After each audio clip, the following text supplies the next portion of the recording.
Bonjour messieurs. Je peux venir manger quelques minutes. Vous pouvez te présenter? Alors je m'appelle Sylvain Decoq, j'ai 19 ans, je suis au lycée Jacques Durand à Saint-Omer et je prépare un CAP chaudronnerie industrielle. Chaudronnerie industrielle. Chaudronnerie, c'est... Moi j'ai toujours entendu parler du chaudron de potions magiques Astérix et Obélix, on est dans ce genre de... Pas vraiment, non. Pas vraiment, c'est-à-dire? C'est tout ce qui est transformation de matière en ferraille. On peut le voir, on part d'une tonne à la base et puis on peut fabriquer n'importe quel objet métallique. Donc on retrouve dans des exemples d'objets métalliques qui sont conçus et fabriqués par un chaudronnier. On peut retrouver toutes sortes, des trémies, on peut également faire plus dans le design des escaliers, des choses comme ça. JC Omo, je suis professeur en structure métallique, construction métallique. Que sont amenés à faire les chaudronniers en fait? Les chaudronniers, il n'y a pas un type de métier exact. En fait, il y a plein de champs de métiers différents. On peut toucher au ferroviaire, à la construction navale. On peut très bien travailler dans le bâtiment, dans tout ce qui est la construction métallique, des appareils à pression. Ça touche vraiment tout ce qui est le travail des métaux, aussi bien acier, inox et aluminium. Et quelles sont les qualités qui sont requises pour les apprentis ou les élèves dans ce domaine de la chaudronnerie? Donc il y a déjà quand même un certain côté manuel, de dextérité, mais aussi beaucoup de calculs mathématiques. Il faut avoir une bonne vision dans l'espace, une bonne lecture de plan. On peut voir là derrière ce que votre cours théorique qui amène à l'atelier. Qui amène à l'atelier, c'est ça, donc c'est préparer les pièces, savoir lire des plans, savoir les préparer, savoir les développer, pour pouvoir ensuite les découper et pouvoir les mettre en forme. Et ton parcours scolaire avant d'entrer en apprentissage, tu peux peut-être te reprendre depuis le collège, où tu l'as fait, vers quoi tu t'es dirigé après le collège. Voilà quelques éléments de ton parcours. Alors j'ai effectué toutes mes années collège au collège de la Morénie, à Saint-Omer. Je suis ensuite parti au lycée où j'ai suivi une seconde générale, mais qui me plaisait pas énormément. C'était beaucoup trop théorique. Je voulais vraiment faire quelque chose qui bouge, donc je suis parti au lycée Jacques Durand pour faire un bac pro maintenance industrielle. D'accord. Donc tu es parti au lycée Jacques Durand après ta seconde ou après ta première du lycée? Après ma seconde. Après ta seconde. Et ça te semblait trop difficile ou c'était vraiment pas difficile, je m'en sortais quand même, mais c'était vraiment la théorie, c'était vraiment que de la théorie et ça me plaisait pas. Je voulais vraiment apprendre un métier en fait. Et quand tu es allé au bac pro maintenance industrielle en voie professionnelle, donc au lycée Jacques Durand, tu es allé jusqu'au baccalauréat, tu as fini le parcours? Oui, j'ai passé mon BEP, du coup j'ai intégré directement une première, ayant déjà fait une seconde générale. J'ai passé le BEP à la fin d'année que j'ai eu avec succès. Je suis ensuite parti en bac pro, donc pour finir les 3 années, et j'ai bien eu mon bac pro également. D'accord.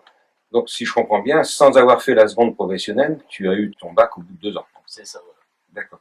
Et alors, après le bac, quel a été ton parcours? Alors, après le bac, j'ai voulu partir en chaudronnerie industrielle, parce que quand j'étais en bac pro maintenance industrielle, j'effectuais tous mes stages en entreprise, dans une entreprise de chaudronnerie maintenance. Mais c'est là que j'ai vraiment découvert le métier de chaudronnier qui m'a... Comme ça, des demandes de parcours d'une autre voie, la voie générale. Nous avons déjà eu des élèves issus du lycée général, soit qui étaient en seconde ou même en première, donc qui ont souhaité revenir. Alors là, comment on procède? Ils viennent 1 ou 2 journées avec nous, donc pour voir un petit peu comment ça se passe en immersion. Et là, ils découvrent un petit peu, mais ils ont déjà plus ou moins une idée un peu motivation de ce qu'ils veulent faire. Si c'est pas suffisant, on va les prendre avec nous 1 semaine. Et puis là, on les intègre généralement en première. Et comment faites-vous pour l'aider à trouver sa bonne place? Alors quelque chose qui est très important, c'est la période de formation en entreprise. Donc sur le cursus du bac pro, ils ont 22 semaines. Et c'est bien souvent le moment de se faire repérer par les entreprises. Alors ça se traduit par deux choses. Ceux qui sont repérés et l'entreprise après la terminale les garde en BTS en apprentissage, ou alors va leur signer un CDI dans un premier temps, un CDD dans un premier temps, et pour ceux qui auront vraiment de la chance, un CDI par la suite. Voilà. Donc ça reste marginal, mais c'est des choses qui sont possibles. Alors je voulais pas partir en insertion professionnelle parce que, étant donné mon âge, j'avais 18 ans, je voulais pas travailler tout de suite, je voulais vraiment continuer mes études, c'est encore le cas maintenant.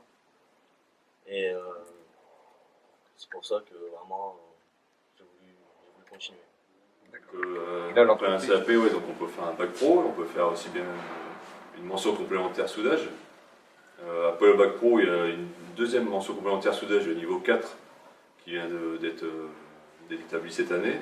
Il y a aussi un BTS, il y a un BTS réalisation d'ouvrages chaudronnés, mais il y a aussi un BTS CRCI qui est plus en conception, qui est sur informatique plus.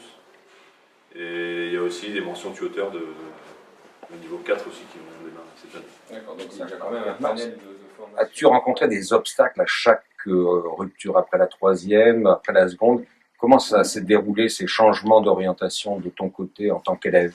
J'ai eu beaucoup d'obstacles déjà pour partir du lycée. Ça a été vachement difficile parce que comme je m'en sortais quand même, le lycée voulait pas que je parte. Donc j'ai dû chuter dans les moyennes, c'est triste à dire, mais j'ai dû chuter dans les moyennes pour pouvoir intégrer le lycée Jacques-Durand. D'accord. Ensuite, Quand tu dis chuter, c'est de passer de quelle moyenne à quelle moyenne? De 10 de moyenne à 3,5 de moyenne. Et en troisième, tu avais combien de moyenne? 14. 14. Donc c'était la voie générale qui s'ouvrait devant toi, Oui. et après tu as dû descendre volontairement pour C'est ça, voilà, pour intégrer le lycée Jacques-Durand. un lycée professionnel. Donc vous êtes projet de maintenance et vous êtes amené à accueillir des élèves qui viennent de collège. Comment détectez-vous, comment faire en sorte de trouver les élèves pour lesquels ça va correspondre à la maintenance industrielle? Nous recevons des élèves le plus souvent par le biais de l'immersion. Donc ce que l'on fait, c'est que, alors, il y a plusieurs possibilités. Bien souvent, on essaye de les parrainer avec d'autres élèves de nos formations initiales.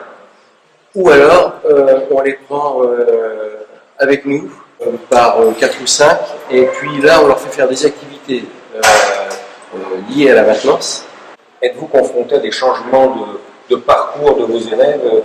Devez-vous faire face à des mauvaises orientations, quelque sorte?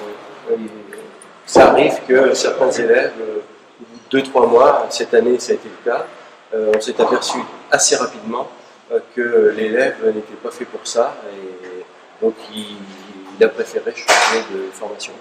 Tout simplement, dans un premier temps, nous allons voir le CPE et on essaye de mettre en place avec lui quelque chose qui va lui permettre peut-être de découvrir un autre métier par le biais d'autres immersions dans d'autres filières.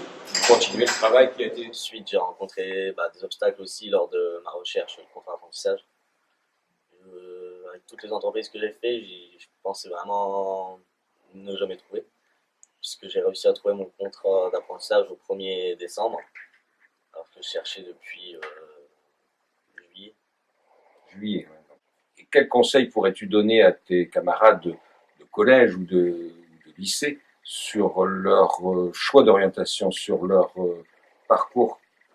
Déjà faire de bons stages en troisième, vraiment aller dans des choses qui leur plaisent, vraiment essayer de choisir la meilleure voie. Ensuite, s'ils voudraient partir en contrat d'apprentissage, rechercher beaucoup à l'avance. Après ce CAP, tu as des perspectives de continuer dans une formation de chaudronnier? Oui, je continue. Je voulais directement partir en BTS chaudronnerie, ayant déjà un bac en maintenance industrielle qui ressemble plus ou moins. Donc tout ce qui aurait été général aurait été identique. Mais j'ai peur de ne pas suivre en atelier. Donc je vais faire une année de bac pro avant de partir en BTS. Donc, si je comprends bien, après le CAP chaudronnier que tu vas passer, C'est ça. Je vais faire tu vas le faire quand? Là, je termine mon année. Donc en juin 2017, voilà. à la fin de l'année. Après, tu passes une année en bac En pro bac pro chaudronnerie, c'est ça. Perspective Perspective de BTS. BTS qui va se passer à ce moment-là où? Au lycée de l'Europe, Au lycée de l'Europe à Dunkerque. à Dunkerque. D'accord. Donc là, voilà ton ton projet C'est ça, tel ouais. que tu le veux. Et alors en BTS chaudronnerie, tu es amené aussi à travailler le métal ou tu es Non, sur d'autres métiers c'est plus du bureau d'études. C'est un peu moins de réalisation, mais plus de conception. Pour vous, c'est la motivation qui est le moteur Le moteur, ouais, d'un élève en formation. je pense que les chefs d'entreprise recherchent déjà quelqu'un qui soit motivé. Chez un jeune, c'est ce qu'ils cherchent en premier lieu.